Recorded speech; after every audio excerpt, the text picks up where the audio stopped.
Kiko ta soja. Soja nota A e B.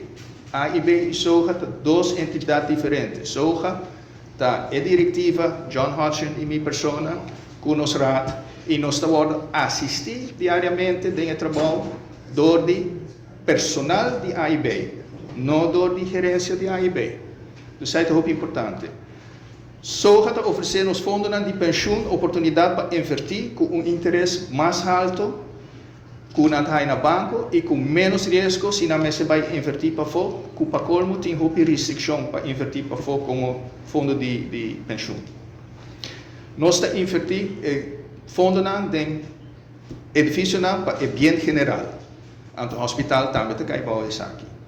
A placa que nós apaga para todo o projeto aqui, não é placa de governo, é a placa de lenders, que é fundo de pensão, entre outros. Tem banco também, que via nos placa, mas principalmente de fundo de pensão.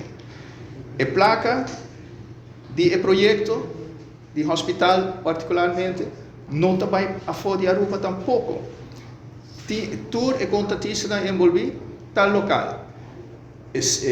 Trabalho especialístico agora assim do contratista general OHL.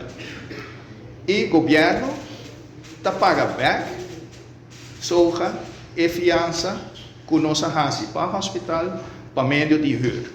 Então, pouco a pouco, o governo assim aliviar também o peso de carga do país Aruba, dori que não paga back pouco a pouco. Não mesmo paga o projeto adelantar e depois curva high back via belasting.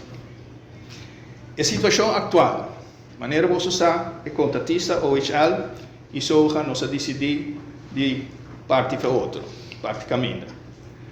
Daqui na relação amical e profissional que nós temos de tanto anos que nós trabalhamos aqui na bem começar o projeto na 2014, nós chegamos a arreglo, acordo, hopefully e beneficioso para ambos partidos e seguro para a soja.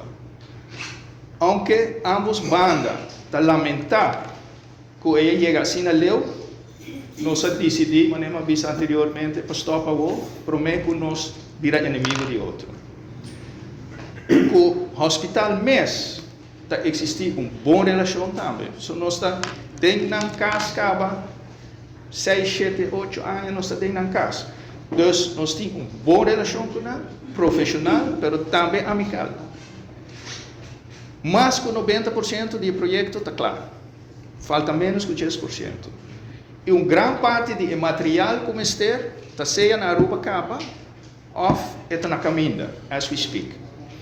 Então, dentro da situação aqui, para nós, está a melhor solução para despedir de OHL, com um acordo, e o acordo, mas se pode finalizar ainda, do de advogado, pero é sobrar de trabalho, nota especialístico, que nós não podemos fazer com os próprios contratistas, que já acaba a trabalhar aqui, riba o projeto.